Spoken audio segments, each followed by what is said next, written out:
Hi guys, today we'll talk about how to fix or how to solve the problem of effects not working on Picsart. To know how to fix or how to solve effects not working on Picsart, you should just go to settings.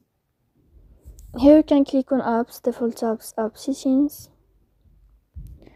Then this list you'll enter to the window or to the app of Picsart. Here you can click on first stop and you can click OK. Then we'll enter to the window of storage. Here you can click clear cache.